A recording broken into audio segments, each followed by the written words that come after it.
soft rock.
Bless you.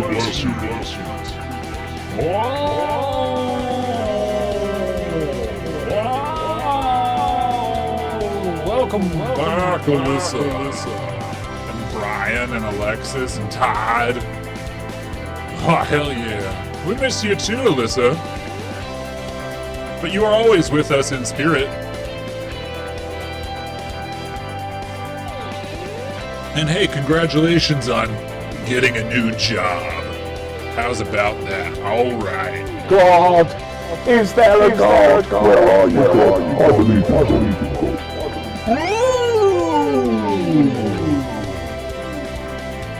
Congratulations, rock. Oh boy.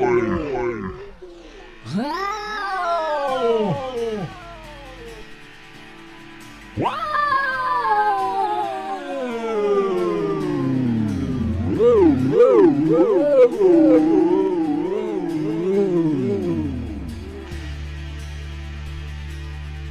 Oh yeah, I don't have the sound alerts thing that we had last time. I don't have that set up. But Little Thursday Boy has that. Oh, Grim Theologian is here.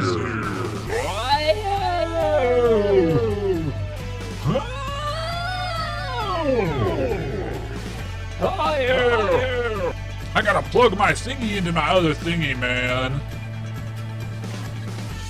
Oh yeah, I'm spurting from my Tim Burton. That's what I'm talking about. Oh yeah. Spurting from my Tim Burton. Draw the curtains. Stop blurting. I'm spurting from my Tim Burton. A big bless to everyone.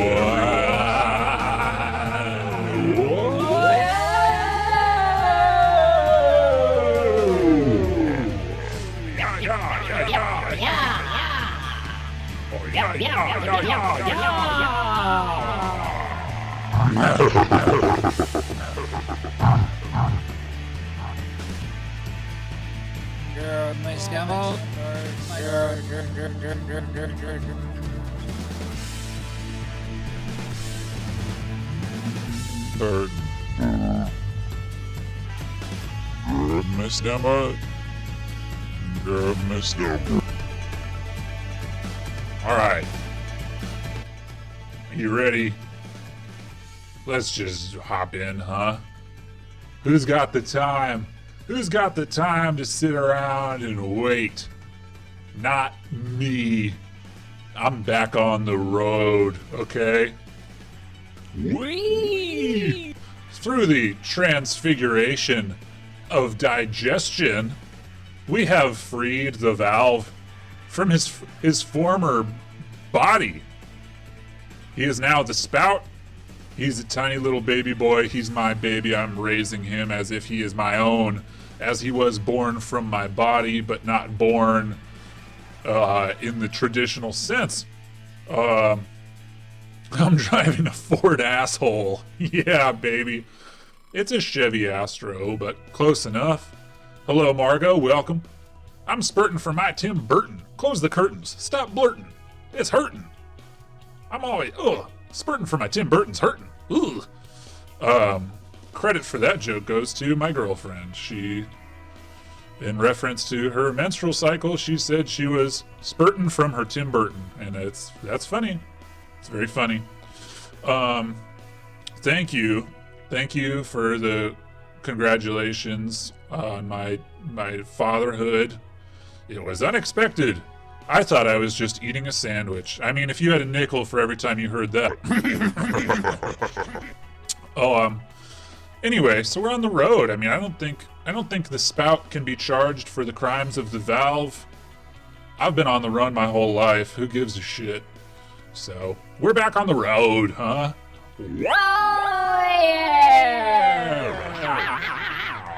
Bless you, Ethel and Steve.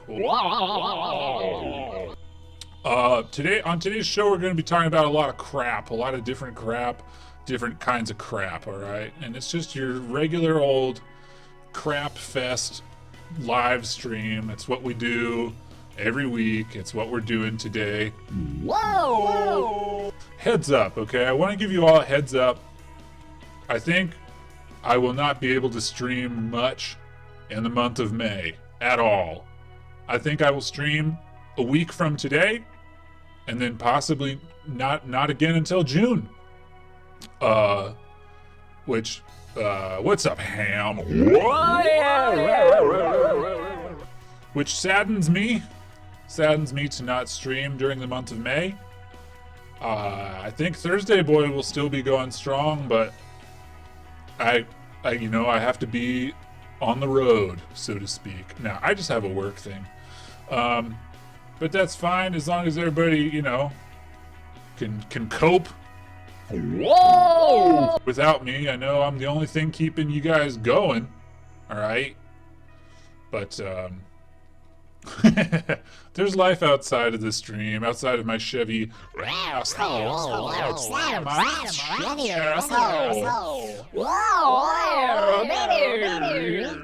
Anyway. Let's just get into it, huh? The Crystal Skull Purveyor. Here we go. Hello and welcome along to the Crystal Conversation YouTube channel. Welcome along. In this YouTube channel, we bring to you the best of all the conversations that we've had with various speakers. Why, man, I had no idea that guy shot up his school. That's too bad. I thought it was just a passionate review of Indiana Jones 4. I'm sorry. Sorry for showing that. I just, I looked up Crystal Skulls on YouTube in order of upload, and that was recently uploaded. So I don't know who's uploading the videos of a shooter, but I'm sorry I showed one. We can snip that out of the upload later. I honestly did not know. Oh no. Let's move on to the Crystal Skulls, huh? You're in the UK and further afield who are working within the whole setup of crystalline consciousness awareness. And for you, the viewer, we're hoping that you find in these natural, spontaneous, organic conversations something that you feel, yeah. Now, hold on here. Now, pardon me. Pardon me. Is that a candle in a fireplace? Now that's thinking out of the box. I've never thought to put a candle in a fireplace. You put wood in there and you light that on fire. That's what I always been told. That's how I was raised. I get that. And that you in turn, like me, can be inspired to further explore this. So please sit back, relax, and enjoy. Sure. Listen. I don't care what you think about crystal consciousness. We've got a stove in a fireplace with a candle on top, okay? Have you ever stacked levels like this? Have you ever gone level 1, level 2, level 3 with fire? I don't think so. But our friend here has. So let's get into it. Let's get into the show. Hello and welcome along to the Crystal Conversation. Today we are absolutely thrilled to have Alfidia Aurora with us as the guest speaker. Alfidia is the author and spiritual channel and with the Earth Keepers. She offers spiritual guidance, channeling workshops, retreats, and transmissions from many beings of light in the. So we're going to play the game that I like to play, where you skip to 10 minutes into one of these long conversations and you just try to find your bearings. As a soul, look at your blocks. Why aren't you receiving anything? What is stopping you getting this information? And for a lot of people, it's fear, or they've been told when they were younger that, you know, it's wrong to be psychic, or you're worthless, you can never do anything, and they carry this pattern. Can you imagine? I mean, okay, maybe if you're, I think other kids, you know, when you're very young, other kids are going to think it's awesome that you're psychic.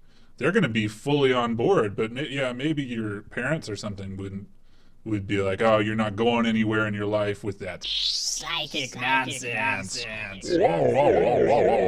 But as a kid, I think you'd actually make lots of friends that way. Into adulthood. So a lot of the work I do with people is in all my courses, and I've got 500 recorded workshops that people can download on all manner of things, you know, and I channel not just the words, but I channel the energy to help you have these inner shifts, to help you overcome. You're psychic, you're never going anywhere. So let's check out her skulls. Hi, I'm Alfidia Arara, and today is a very, very special day. Today, the 12th of September 2016, a new portal of light is opening, which is allowing high frequency codes to be activated within our energy fields. So there's a new portal opening, everybody. I don't know if you got that, all right? There's a new portal. Wow. I'm a light worker, you're a light worker.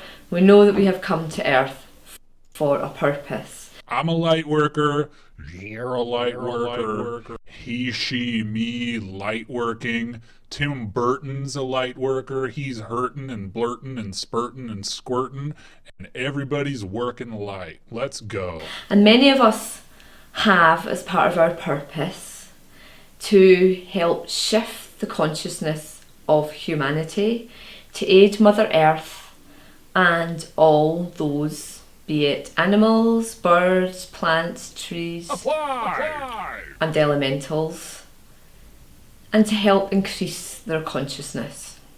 Yeah, let's go. So, what is today about?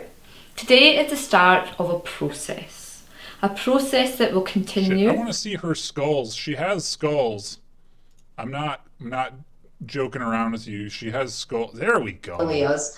And so the Himalayan skulls are some of the oldest ones, and mostly the Mayan are famous for working with the crystal skulls.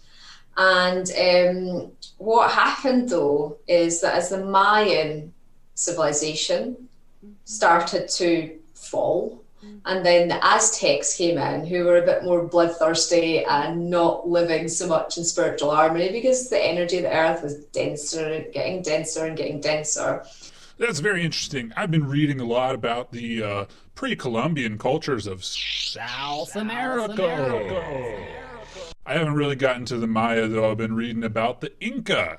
And, you know, here's a fun fact. In Peru, the Inca had in the 15th century, they had the biggest highway system in the world. But get this, all the roads were made for llamas and travel by llama. So if you're using a cart or a horse, these roads are useless for you. These are llama-only highways made by the Inca in the 15th century. How's about that? Llamas only, friend. You got horses? Sorry, not for you. All right? We got roads elsewhere for that. In Europe, llamas only, friend. Come on, get in line. The Aztecs didn't know how to work with the skulls, but they knew they were important. And they actually started to sacrifice souls. I was sacrificed for a crystal skull to try and appease the skulls, because they saw the skull as like a god, and they wanted better harvest, or for a famine to end, or like a plague to stop, or whatever. And they started to go down this route of, you know, human sacrifice, which was not obviously of the light. Yeah, okay, says the woman holding a skull, all right? And I don't know what kind of little boy you got that skull from, but his diet turned his bones green. And you shouldn't feel good about that you sat down and you made a little boy eat broccoli till his bones turned green, and then you plucked his skull out of his head, and now you talk about it on YouTube. You shouldn't feel good about that you made a little green bone boy and that you took his skull out and you do your little puppet shows with it. You shouldn't feel good about that. That's not okay to make a little green bone boy. And it's not okay to do a little green bone boy puppet show, all right? And it's not okay to do it on YouTube. You can check the made for kids box, all right? But this isn't made for kids. This is made from kids. This is a little green bone boy puppet show, all right? And I can't handle it. And so again, that fed into a lot of fear memories for people. But also a lot of people who are scared of dying are often scared of skulls, because fucking cowards. Get in the box. And by the box, I mean the coffin. Come on. I'm your bone daddy. Let's go. Skull is a representation of death in our society. And so I wonder why. And obviously if you're scared of dying, then that's something to work on in your spiritual evolution, because all you're scared of moving on, as you said, through all time and space. And so they can absolutely. My new friend Alton Darwin. Yes, in many ways, pre-Columbian people were far more advanced than the European civilizations of the time, or so I have read in the one book that I've read about it, but perhaps not in the ways that you would think. For example, I think it was the Inca, could have been the Maya, had the concept of the number 0 very, very early on, but they were not utilizing the wheel, for example. So, and there were so many people living in the Americas, and they were killed by disease and by colonizers. And the diseases of the colonizers. It's fascinating stuff, but you can't make a little green bone boy and show off the skull, all right? What is this? This is crazy. This is nuts. And bring up fears for people. And so I do a lot of healing, not so much now because I've been doing this for over 10 years, but a lot of my earlier workshops was helping people to overcome any fear triggers that they may feel from, like... I mean, are we learning anything about the skulls? I kind of am. What else does she have? Oh, here's a cool skull. This is new. Like this style. And then the dragon consciousness started to wake up. So this actually is one of the ones that's in the shop at the moment. This is a white jade. So this is a 5-inch one, the largest. I've got 2 large dragons. So I've got Anka, who is a 10.5-inch Scottish serpentine dragon. She was hand carved from me. She's the largest Scottish serpentine dragon in the world, from a mine up in the west coast of Scotland. And then there's Refundus, who's my first big dragon. He's a 10-inch black obsidian. And I thought he was... yeah. The dick joke there is kind of too easy, isn't it? With talking about the inches and the black dragon. My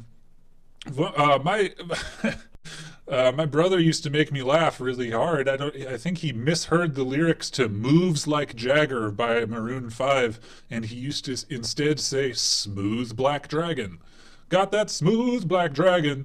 It's funny. It's funny to me. In a room, I could have shown you, but they seem to be working elsewhere at the moment. This is kind of my crystal room I'm in. Hey, what's up, it's Beavis? The therapy room, and usually they're all in here, but obviously I think they've been moved into the other part of the centre. But fuck it. You know what I want to do? I want to talk about Shambhala on Mount Shasta. Get me out of here. Look at that. Portrait mode. Look at all that dust.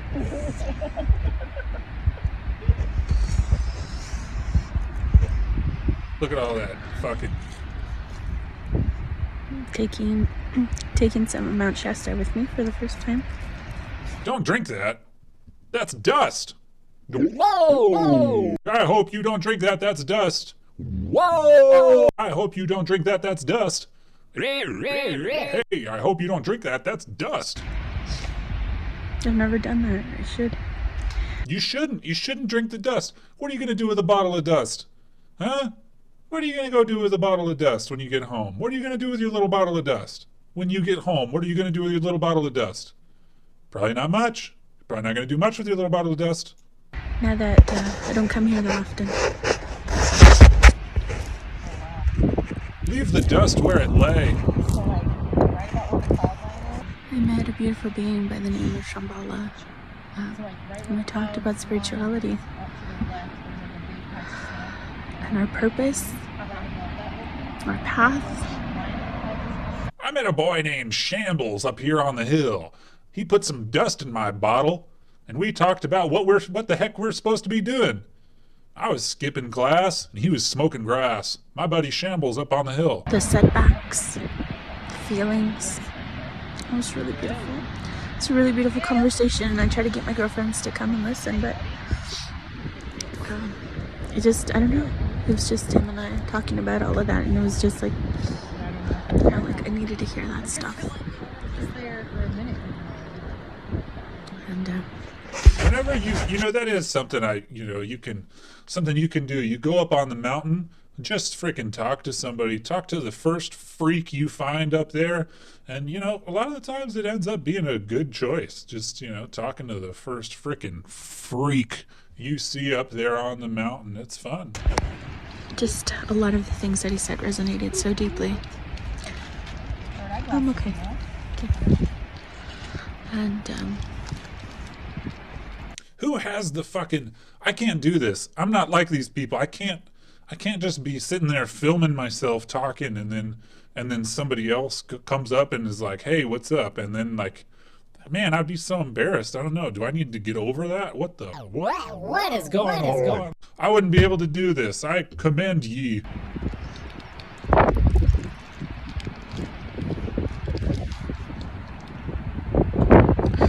it's really beautiful.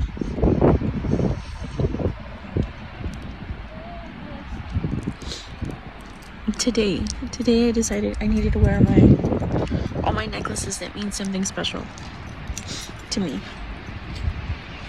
to keep me strong and keep me going and represent what I represent. And I meet this beautiful being that I'm pretty sure was from the mountain.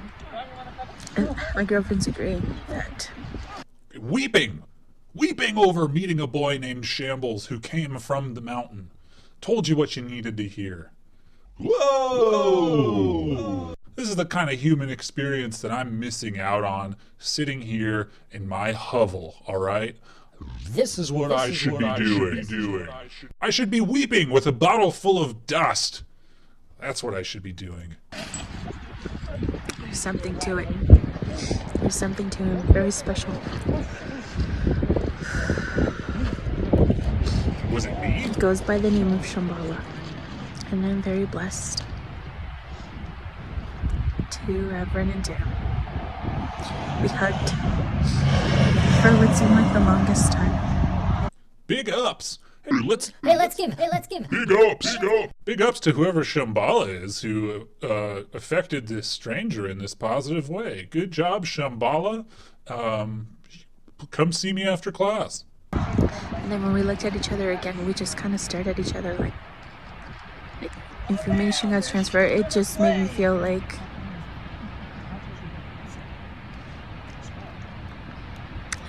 I'm exactly where I need to be, doing exactly what I need to be doing. I'm doing a great job at my mission here. Imagine feeling like that. I don't feel like I have a mission at all. I feel like I'm just floating. I feel like I'm just a gaseous entity, just floating, bumping into detritus, flotsam and jetsam, float, just whoa. Wow! But it would be nice to feel like this. It'd be nice to meet a boy who made me feel like this. Just understanding, mutual love. It was really beautiful. And it just got me really emotional. You could do this with your time, and then you can meet this same person on another day and see this. This is me if I was a robot. Adjusting eyeballs. Oh my god. No. So, there's a wide range of emotions on display from this human being. Let's talk about the Agartha network from our friend Night God. This is about this is sort of his lack of enthusiasm for these subjects, and if this is what TikTok is like, then maybe I'm okay with it. This is the legend of Mount Shasta, Inner Earth, and the Agartha network. After the nuclear war, Atlanteans and Lemurians realized they became victims of their own aggressions. Like, I've never heard a 9-year-old give a book report, embodied by a grown man before, in such an earnest way. After the nuclear war, the Lemurians had to go underground after the nuclear war. And when the Agartha network. After the nuclear war, Atlanteans and Lemurians realized they became victims of their own aggressions. And it was pretty tight. As each of their land lay in ruins, they would eventually sink, Lemurians first. Atlantis would follow suit almost 200 years later. This is when both tribes approached Shambhala the Lesser and asked to be a part of the Agartha network. They did this knowing they only had a couple thousand years until the Great Flood. This network consisted of 120 underground cities. And it was pretty tight. That had been in the making for almost 100,000 years. Following the loss of the continent called Hyperborea, which means land of the giants, where races stood sometimes 20 to 30 feet tall. They vacated Hyperborea because the Earth lost its mantle as a result of the First Galactic War. This caused the Earth to be polluted with radioactive waves, the likes of which she'd never seen before. And in the end, it turned out that the secret garden was inside of all of us all along. So in order to survive, they moved underground as species have since the beginning of time. Millions inhabit it today. Episode 3 next. Episode 3 next. We're going to watch a lot of this guy. Because it just makes me laugh. I mean, it's effective at what he wants to do, and he has many, many videos. But it's just, the diction, the speech patterns. Archaeologists break silence on what's in the chambers below the Sphinx and the Pyramid of Giza. Ground-penetrating radar was deployed in Egypt in 1978, mapping an extraordinary subterranean complex beneath the Egyptian pyramids. Arrangements would be made with then-President Sadat of Egypt. Suleiman! I was crying for the Suleiman thing. That was very funny. Would result in over 3 decades of top-secret excavations attempting to penetrate the system. At a meeting in Australia in the 90s, one of the key scientists on the Giza project, Dr. Jim Hurtak, would release film footage of the excavations. This footage would come to be known as Chambers of the Deep. It was supposed to be released at the end of the 20th century, but of course it wasn't, and still hasn't been released to this day. And then Harry Potter found out that Sirius Black was actually a good guy. The film would reveal a vast megalithic metropolis. Spoiler alert, sorry about that. Reaching several levels below the Giza Plateau. This would be called the City of the Gods. Exactly, that's what it is. It's the upward inflection at the end of every sentence. And then Dumbledore said 15 points for Gryffindor. The buildings matched our largest cathedrals, and the technology, just wait. They figured this civilization... And the technology, just wait. And he's got a picture of an alien, sort of dressed like a pharaoh. I mean, imagine just like doing book reports in your 30s, you know? I mean, a lot of people do that, but I'm very far from that in my life. And this guy just does it for like, he just wants to be associated with this, I guess. I don't know. Maybe he does profit from it, but I'm not sure. Civilization to be 30,000 years older than you, then proceeded down a tunnel towards the Sphinx when it suddenly veered off. At this point, we knew it couldn't have been built by the giants, but instead, the reptilian race, as they would find one of their skeletons down there. It was obvious there was some sort of battle there at the time, and he was left for dead. I just love this. This is this is exactly what I want. They found a body down there. The tunnel was then sealed and its entrance hidden. We would make our way through and it opened up to a very large room. It was here we would find stacks on stacks of large metal tablets, written in an ancient language. Well, how do you read the language? I proclaimed to the lieutenant. Exactly. What is he reading this from? What is he? He's reading a story, but... We couldn't figure it out. We figured there should be some machine that would read it for you, until a scientist would press vertically on one. That's when, at ground level in front of the tablet, a hologram projected. The hologram would sit quite high off the ground and display a corner of the universe. It was very detailed and showed the process and the rotation of a star cloud. Me and the others would sit there and watch it for 2 hours. It was recorded as if they put a camera in the universe for 100,000 years and played it back in high speed.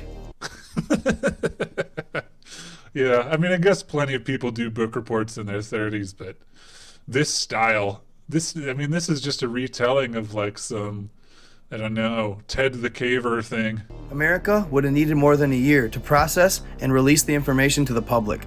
You could easily have sat there and watched that one tablet for thousands of hours. I was then taken to a different chamber, where displayed was a 2-meter high crystal. It was a perfectly carved pyramid with several faces. This crystal was so beautiful and pure, you could almost see right through it to the wall. The lieutenant looked at me and said, I left this discovery for the end on purpose. And you should know that I never knew about the crystal either. And it wasn't until I connected it to the other machine that a space-time distortion was activated. This device can project you in time. You can't interact because your body stays here. Astounded, I gulped nervously. Then I He does the gulp. I gulped nervously. Then I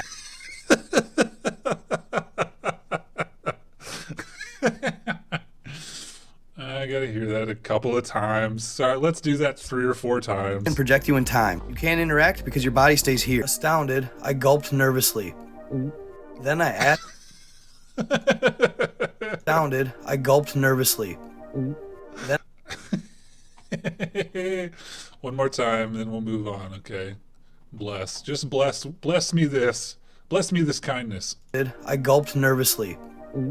Then I asked the question that I had been too nervous to ask the entire time. Tell me, Lieutenant, those who built this place, did they come from outer space? There was a brief moment of silence. Then Caesar looked me straight in the eyes. I can tell you they're a very advanced civilization that want to help humans very much. And that during those times, the population of the world was very different. Da da da da da da da da da da da da da da da da da da da. And the land masses as well. Back then, they handled problems differently. Well, what solar system are they from? Are these the ones that collaborate with our government? Nope, not even by far, Caesar said. Not even by far. Nope.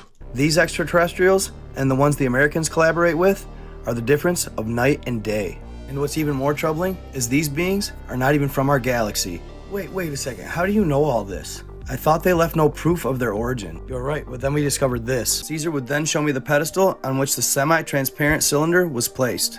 Okay, but I know it's just a replica of the one in the projection room. Yup, you're right. 2 years ago, we didn't understand what the one in the projection room was meant for. But this one is built for our height. You could essentially call it a time machine. I mean, I'm enthralled. This is a good story. I'm just gonna let it rip. I'll tell you some of the time projections I achieved using this device, which is based on a very advanced technology. I saw him speaking to a crowd, and he usually liked to stand in front of everybody, especially if that crowd was a large one. His vibe was intoxicating. What the Bible depicts pales in comparison to what he actually manifested. His vibe? He was actually much shorter in person, and his nose much wider at the base, but he resonated with the people. They loved to hear him talk. I projected as soon as he started giving his speech. And then the Jesus part is too controversial. As soon as I did, he looked up at me, acknowledging my presence. Too controversial? Check my YouTube for more. Too controversial? Check my YouTube for more. I gulped nervously. We're gonna watch more of Night God. So if that's not what you're into, you can you can please stay anyway. These are the 7 princes of hell. Peter Binsfeld was a German bishop and religious scholar. Let's go. Come on. These are the 7 princes of hell. Peter Binsfeld was a German Of hell. bishop and religious scholar born in Germany in 1540. As a child, it was determined he was gifted enough to be sent to Rome to study. Once home from school, he would mostly be recognized for his part in anti-Protestant campaigns. But where he would go down in history would be his role in the witch trials of Trier. These would take place in Germany from 1581 to 1593. It was during this 12-year span that Binsfeld would conjure his most influential work, The Confessions of Witches and Warlocks. It's in this book that you will find his... I love, I don't know what, like deviant art drawings of demons. I'm really into that. Like, somebody drew this demon. That's awesome. Like, I just can't imagine like where you start with that. I don't know, man. Like, they're always like super ripped. They always have like big abs. I don't know. It's just a funny thing to think about. I feel like I've seen so many demon illustrations in my life that it's kind of just like white noise to me. It's like, oh yeah, that's like a cool demon drawing or painting or whatever. Yeah, it kind of does look like something from the Monster Manual. But it's like, if you really think about how much time it would take to draw a demon like this, man, it's a lot of time. It's a lot of time to devote to drawing like a super ripped hell spawn. His list, the 7 princes of hell, and he would choose each one based on the 7 deadly sins. Starting with number 7, Belphegor, the demon of sloth. Binsfeld saw him as the chief of laziness, which may have been true, but his cunning and wit made up for it. He would use these traits to manipulate man. He might whisper in someone's ear to guide them to riches, only to come back later and steal it all. Depending on which list you reference, Satan is the demon of wrath. Like, look at this fucking... Like, I mean, this just looks like video game art. Like, this is, you know, like from like a Final Fantasy thing or something. Wow. But that's Satan. Early Christians tended to believe in Satan, and contrary to popular belief, he is not the same demon as Lucifer. Around 1400, the hysteria about witchcraft and warlocks would spiral out of control. Belphegor, the demon of dumps, taking big-ass dumps. And people who before never worried about Satan or really believed in him, started to. This gave him power, and he began influencing people towards corruption. They chose him as Wrath because he was often an angry demon. And when in a rage, you better watch out. Others list the fallen angel Azazel. You see him You better watch out for Satan. When Satan's mad, you better watch out. Referenced in the book of Enoch as one of the 200 watchers. When they descended upon earth to bear children with man's daughters. Yeah, they're all hunks, huh? They're all very sexy and very, very sexualized. I mean, our friend Azazel here seems to have one hand, but is totally freaking ripped. Azazel would play the biggest role on teaching humans sin. He would teach them of sword and armor and unknown metals, causing massive wars among man. He would eventually be cast into darkness for eternity by Archangel Raphael. After being banished, his anger Babaji, Raphael, Gabriel rose, and he became known for wrath. Prince of Darkness number 5, Beelzebub, representing gluttony. Another name you may come across is the Lord of the Flies, or Lord of the Flyers. Beelzebub can be traced back through history. Numerous civilizations and religions recognized him. In the Testament of... They recognized him. It's like he didn't know what that sentence was supposed to convey. Solomon, he's often referenced as being close to Lucifer. Beelzebub is a powerful demon and has really no domain. He acts as a normal demon, turning men into worshippers, causing them to fight against each other. On Binsfeld's list, he chooses him for gluttony. Other lists throughout history claim him as a fallen angel and the second lieutenant to Lucifer. He and Lucifer would lead an uprising against the devil. Maybe they call him a glutton because he has want and need for more power. The fourth demon on Binsfeld's list was Leviathan. He represents the sin of envy. Unlike common demons, Leviathan was a sea serpent. In some religions, he's known as the gates of hell, or the hell mouth. Known for eating those who envy. Check plays for more. Prince of Check plays for more. We've got more Night God. Okay. Well, so now we're going to get into this. We're going to get into the John Lennon UFO sighting, which I don't know. I don't know a lot about, but I've just got a bunch of videos about it. John Lennon saw a UFO. So here we go.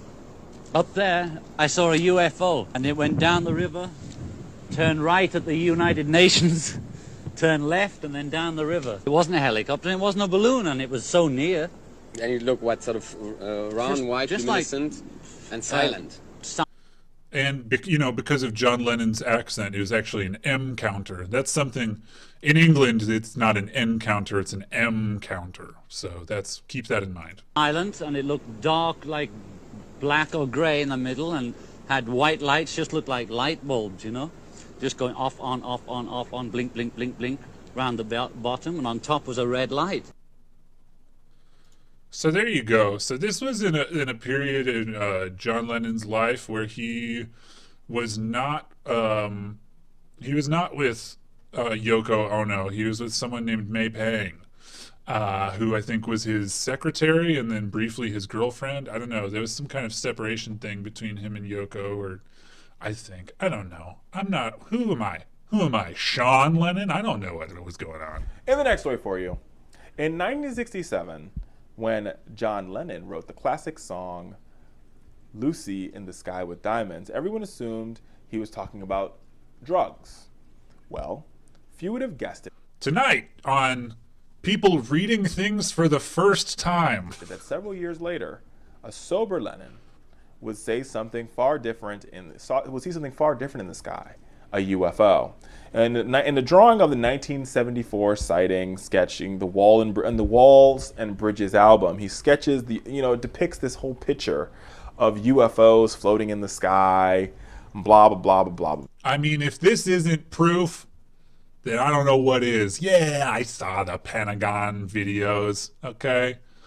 Yeah, I've seen the Phoenix Lights. Yeah, I seen the Foo Fighter pictures. Yeah, I seen Dave Grohl. But if you want definitive proof of UFOs, then you look to John Lennon. I mean, are you seeing this? He saw a UFOer, okay? He didn't just see a UFO, he saw the UFOer, all right? And everybody with their big ears and their eyeballs, they all saw the UFOer too, okay? So don't talk to me about how UFOers aren't real. Now let's get back to People Reading Things for the First Time, the show. Blah, blah, blah. And, allegedly, he says he saw a UFO on August 23rd, 1974. We don't know if he did. He was one of the most outspoken artists at the time about the Manhattan skyline and seeing sort of spacecrafts above the Manhattan skyline. Yeah, sure. One of the most outspoken artists about seeing spacecraft above the Manhattan skyline. Truly a leading voice in the conversation about spacecraft above the Manhattan skyline. I mean, other people mentioned it here and there. I think Leonard Cohen may have mentioned something about seeing a fucking spaceship on the Manhattan skyline, but John Lennon really went there, you know what I mean? When he lived on the east side of the city and so on and so forth. Now, listen, I don't know if UFOs exist or not. But clearly, Mr. Lennon believes they exist, both sober and non-sober. He thinks that, there are UFOs in the sky. I thought there were butterflies in the sky, but that's just me. That reminds me of the Reading Rainbow song. Butterflies in the sky, I can go twice as high. Take a look, it's in the book, The Reading Rainbow. I'm just kidding. Fuck, I thought he was serious, man. I didn't know he was just kidding. So either way, he says he saw a UFO, and that is what people are saying that this song is about, instead of being about drugs. The album sleeve was originally expected to bring in about to $2,500, but ended up selling for over $16,000. So he made a lot of money off of it when it was sold at auction. But allegedly, he really is John Lennon is a true believer that UFOs exist, America. I don't know if they do or if they don't, but he is. But I'm a true believer that you can go to patreon.com/Fowler Show and donate to our show and support independent media. We're back on the Fowler Show after this break. Don't go anywhere. Fuck, how many words did he say at the end there? This is a skill that I haven't developed amongst internet creators to, at the end of your video, to say a bunch of shit really fast. I haven't, is this something I need to get on board with? I don't know if they do or if they don't, but he is. But I'm a true believer that you can go to patreon.com/Fowler Show and donate to our show and support independent media. We're back on the Fowler Show after this break. Don't go anywhere. Fuck, man, I couldn't understand all those words. I think he also is under the impression that John Lennon is still living, which is interesting. This is just audio. We can get into that later. This is the person that was there when John Lennon saw it. And we didn't also know he was a doodler. Like, this is some of his work here. It looks like a UFO. Well, there's a famous story. We saw a UFO one night. You got to be careful who you call a doodler on network television, okay? You can get somebody canceled that way. You can't just throw around accusations like that he was a doodler. I don't think he certainly had his flaws, but I don't think there's any evidence that he was a doodler. And we didn't also know he was a doodler. Like, this is some of his work here. It looks like a UFO. Well, there's a famous story. We saw a UFO one night. Okay, let's go back quick. I could slow it down, huh?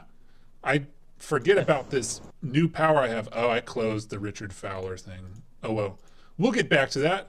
We'll do that. Let's hear the story. Let's hear the word doodler again. Let's hear the word doodler pretty slow. Is that something that we could do? And we didn't also know he was a doodler. Like, this is some of his work here. It looks like a UFO. Doodler. Like, he was a doodler. Like, this is some of his work here. It looks like a UFO. Well, there's a famous story. We saw a UFO one night, and it was really him that first saw it on our balcony. And he says, "Oh, what's all those bright lights? Oh, it must be the billboards out here." And he said, "Wait a minute, we live in a residential area." So he turned around, he sees this thing, and he realized that if he doesn't call me out, I'll say he's crazy. Right. So I get called out, and there are two of us standing nude on dark, 9:30 at night. You think maybe he was just drawing boobies? He's out there with his girlfriend nude, and then he comes back with a drawing like this? And he's a creative guy. Do you think that maybe John Lennon was just he did a titty drawing? I don't know. It's possible. It's possible that it'd still be worth a lot of money. A John Lennon titty drawing is certainly going to be valuable. And then maybe she's kind of embarrassed and she's like, no, it's actually UFOs. I did not know that the Doodler was the name of a serial killer. Why do I keep stepping into the mud of murderers tonight? I don't know. Sure, this does look like Madonna's cone bra. So, cone bra? Oh, like the Coen brothers? Yeah, the cone bra. Joel or Ethan? Which cone bra are you talking about? Joel or Ethan? This thing, and he realized that if he doesn't call me out, I'll say he's crazy. Right. So I get called out, and there are two of us standing nude on dark, 9:30 at night, looking at this thing with no noise, nothing. So he took the first thing, which was obviously a manila envelope, and drew it just so he wouldn't forget what it looked like. And it was a bright red light with white light going around. It's metal, that metal, hot look. There you go. John Lennon's titty drawing. But I have more about this. Now, John spoke openly about seeing a UFO, and you were there, correct? And was it in New York? Will you tell us a bit about that, please? Well, it was on our rooftop. When you see that picture of the T-shirt that says New York City on it, that's where we lived. That was our balcony.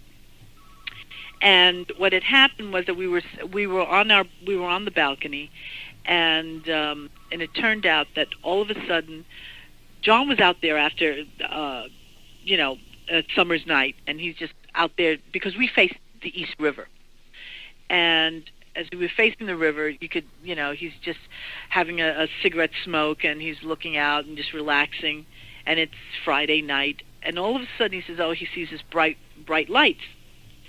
And he thought, oh, it's got to be from the billboard signs.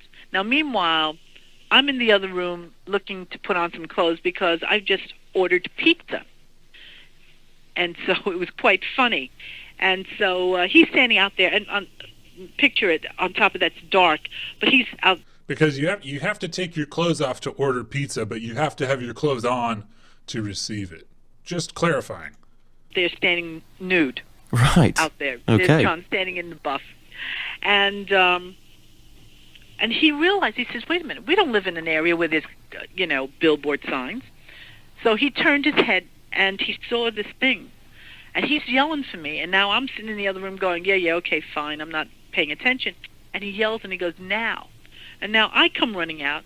And now we have two people who are in the buff standing out. And I'm going, what is that? What are you talking about? Yeah. And he goes, look. And I said, oh my God.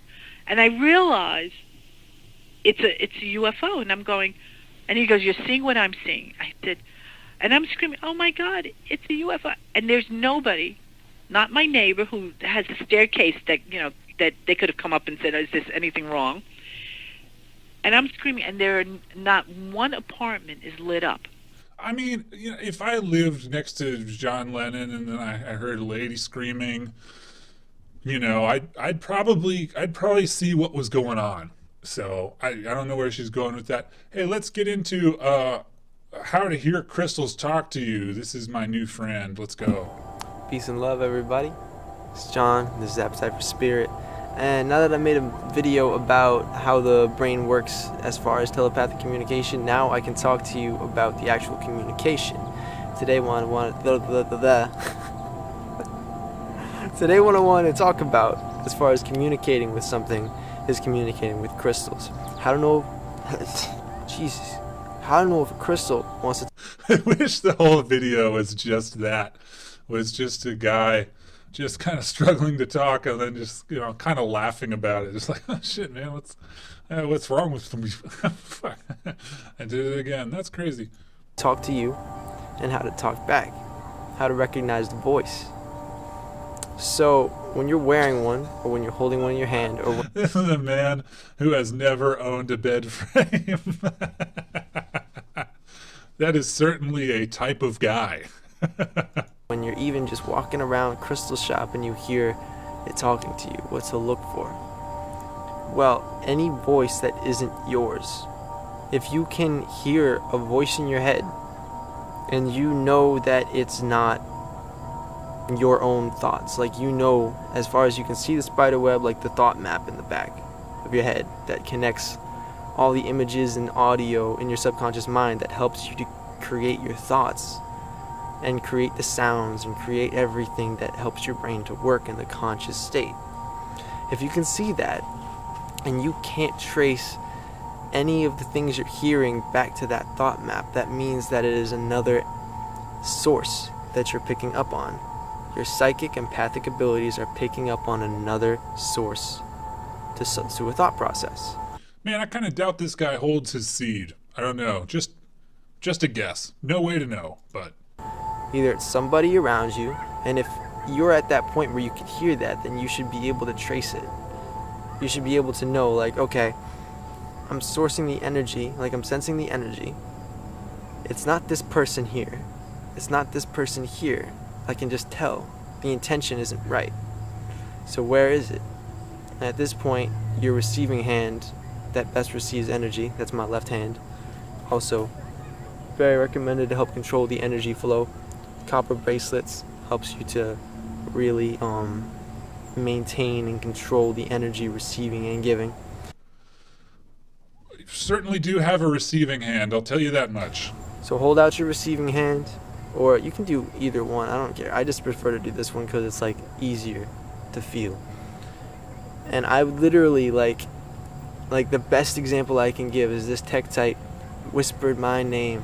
I went into this crystal shop and I heard, Jonathan. So This is a technique employed by crystal shop employees for decades now. When somebody walks in, just take a swing, just whisper a name, because if you get it right, that's the jackpot, baby. They'll buy so many fucking crystals. If you whisper the right name, they think that the rocks are talking to them. Or, heck, you might even luck out. You'll whisper the name Jonathan, and somebody will be like, my name's not Jonathan, but that must be my real name. That must be like my star child name.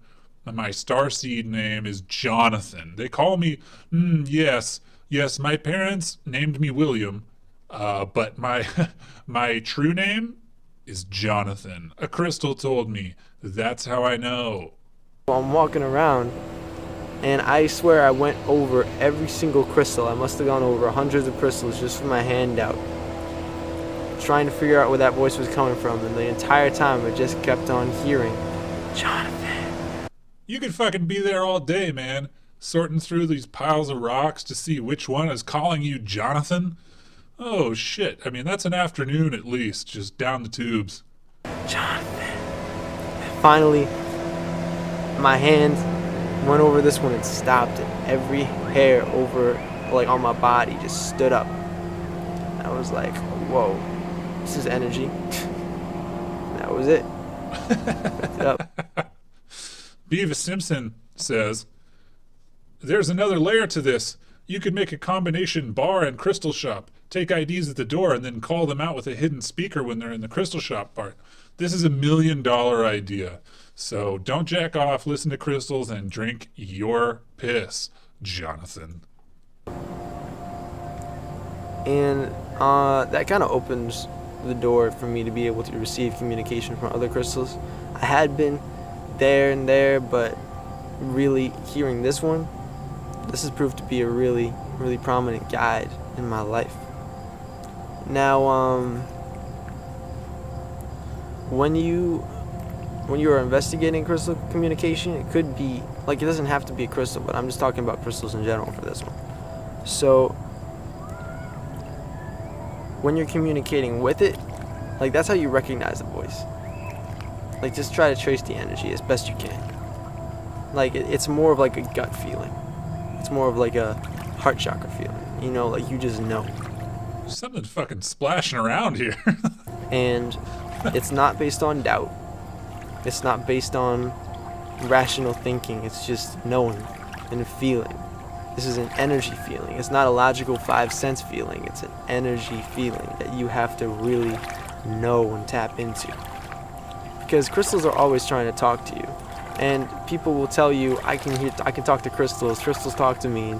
That is not supposed to make you feel discouraged, because anybody can talk to crystals. Anybody can have crystals talk to them. He's got the Scary Halloween Sounds record playing, and he is pissing. He is pissing on his feet. So let's watch this man combine a big jar of mushrooms with like 4 bottles of vodka. I don't know.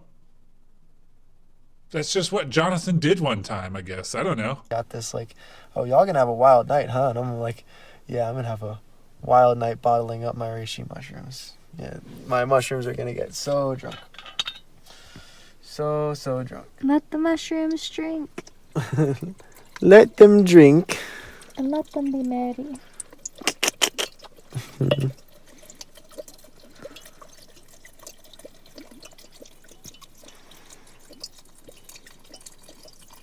How long shall I be drinking this? 4 to 6 weeks. Does anybody know what the fuck he's doing? Like what he's making? Soaking mushrooms in vodka for 4 to 6 weeks? I mean, do you just wish that your vodka tasted like dirt? Because this will get you there. If you want to drink some alcoholic dirt, this is one way to do it.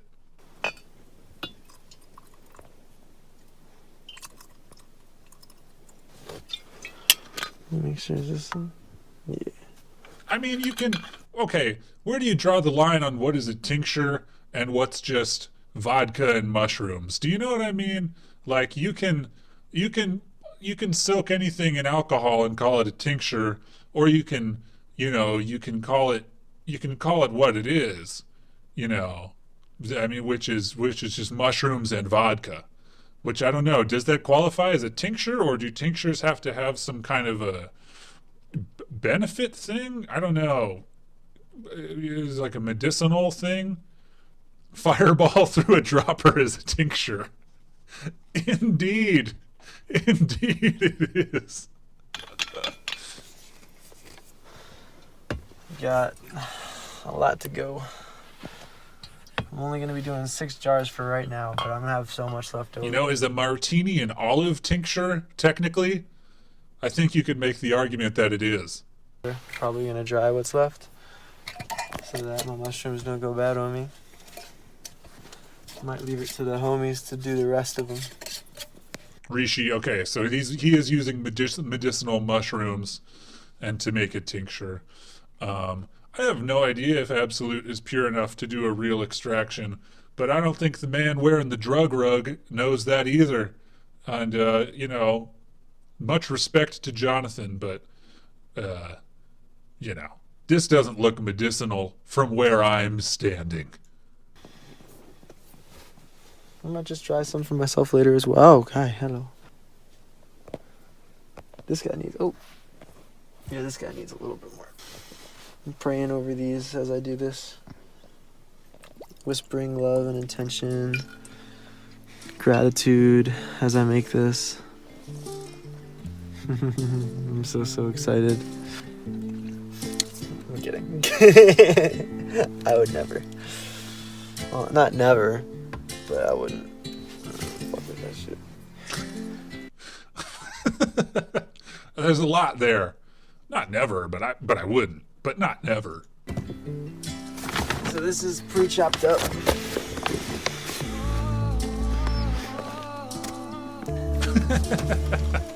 There's nothing medicinal about a ball jar filled with Absolute vodka. Yeah, I don't know, man. I think Jonathan got whispered to one too many times. Am I right? On to the next one. Hey, I have an idea. How about you film me pouring a bunch of vodka into jars full of mushrooms? That sounds like fun, right? That sounds like a good time. Let's do that tonight. Hey, I have an idea for what we should do tonight.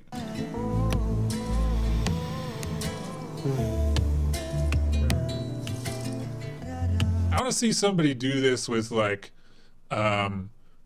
crust, like bread crusts.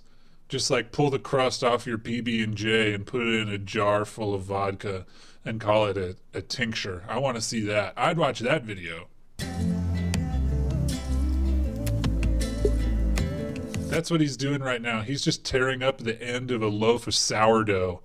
The end, because he can't chew on it, you know, because his teeth, it kind of hurts your teeth to chew on the end of the sourdough, you know. You kind of go, you know, you get your teeth and you go, whoa, you know, like a dog.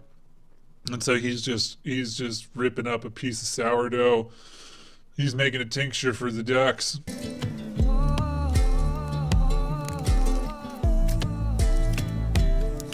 Hey, I know what we should do tonight. Fresh reishi.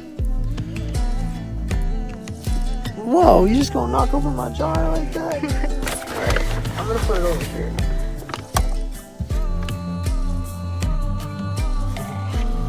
So you know I just picked it off the tree. And the inside looks like the outside of lion's mane when I rip it open. Yeah, tear up that sourdough. Make so a sourdough satisfying. tincture. Oh my god. Fuck, man. Who's got the time to do shit like this? I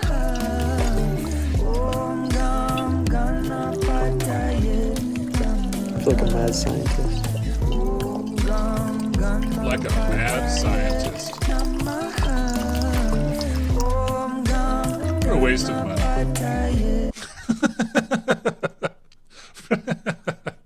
Some Sometimes I do just like to say mean stuff. What a waste of money and time. Hey man, I saw that YouTube video where you wasted all your money and time. Pretty cool, man. Yeah, I like that part where you spent like $70 on vodka and then you just wasted it all by soaking mushrooms in it. And you wasted all that time. You wasted that evening of your life wasting all that money. It's mean. If this is what he's into, it's great. I hope he had a good time. To ourselves, like the thought arises in our head that says, hey, maybe we should turn around right here. And we observed it, and we pushed a little bit farther, is the thing. Farther than anyone else that was in there with us went. But then we came back to the point where we first thought about turning around. And, you know, for us, it was the flashlight. For one person, it was because they were worried about their daughter. Another, like, I don't know if she's gonna make it. Another one was because they were worried about their dog. I don't know if my dog's gonna make it. And then another dude, it was because of, because his wife was cold. Don't know if she's gonna make it. She's cold. She's like, it's really uncomfortable right here. And then they turn around, and we're just like, this is interesting. Very conveniently, no one is capable of going past this point. Very interesting. Yeah. And where I threw the Metatron's cube, like, I just got this really strong urge to turn around before I threw it. And that's why I threw it there, as I was just like, yeah, I'm gonna leave this here, let y'all check out some surface level art and then figure out what's good. I just think that's really interesting though. I want to come back with headlamps, not relying on my phone light, just to see, and do it the smart way, and come back with some Soul Fam and figure that shit out, because it's very obviously set for no one to go past a certain. Come back with some Soul Fam and some headlights, do it the right way. Let's check in on this fucking dirt juice. I got 7 jars. I'm fucking happy. So I was being called to go back to Oregon. But you know what? He's happy about it, so I bless it. I give it a bless. And here he's got some quartz. I don't know. Because all I had done is just sent Reiki at that point. I wanted to actually bury something, so my intuition was telling me to go back to Mount Hood, and I didn't want to grid Mount Shasta until I had gridded Oregon, so I could really pull the tether farther out. And I hadn't gridded Shasta yet, although I had gridded the cave. So I went back down to Oregon, and I was driving through Burns. So I was 6 minutes away from getting to where I wanted to sleep on Christmas Day. There was this road in Burns, Oregon, that was never salted. No one was salting it, whether it was Christmas Day or not. And I started slipping, skidding, and I went off the road, down a hill, into this random dude's fence.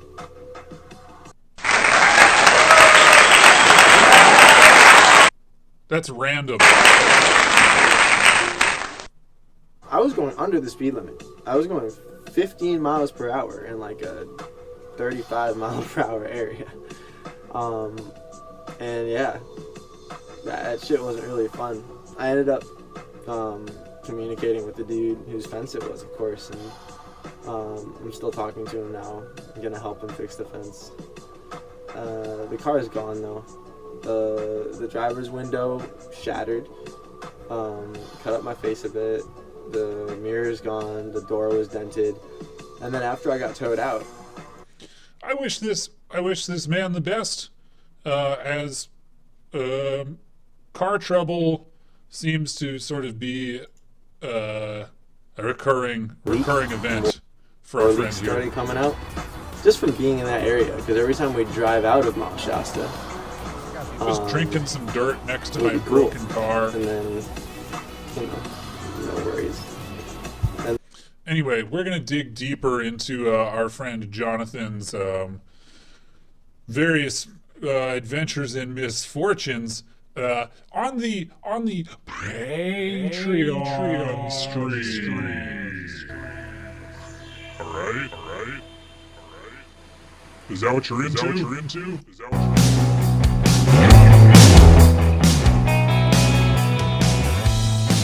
We're on the road.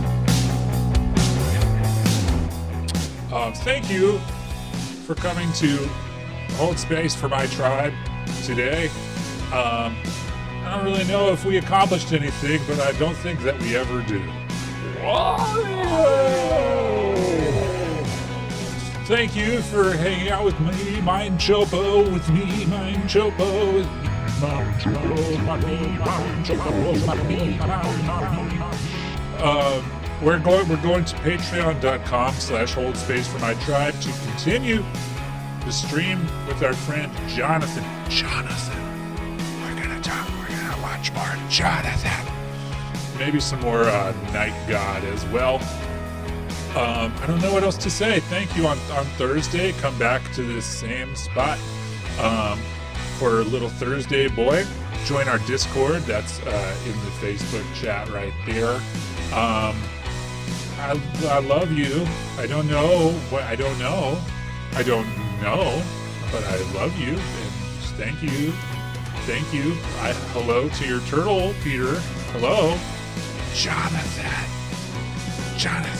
I will hug the spout. I left the spout at a gas station about 30 miles back, so I'm gonna turn around and hope he's still there. He can walk and talk and stuff, but he's just so little that I just kind of forgot him. Jeremiah, if you scroll up a little bit, there is a Discord link. That alt space stuff is still happening, I think, and it's pretty incredible. I love the alt space. I love the people who made it. I love hanging out there. I didn't get around to it on Sunday because I forgot. I don't even remember what I was doing. That was yesterday. Total blank spot. Total blank spot in my memory. What did I do yesterday? I don't know. Thank you. I'll see you on the Patreon stream in, I don't know, 10 minutes or so. Yeah. That's right. Big blacks.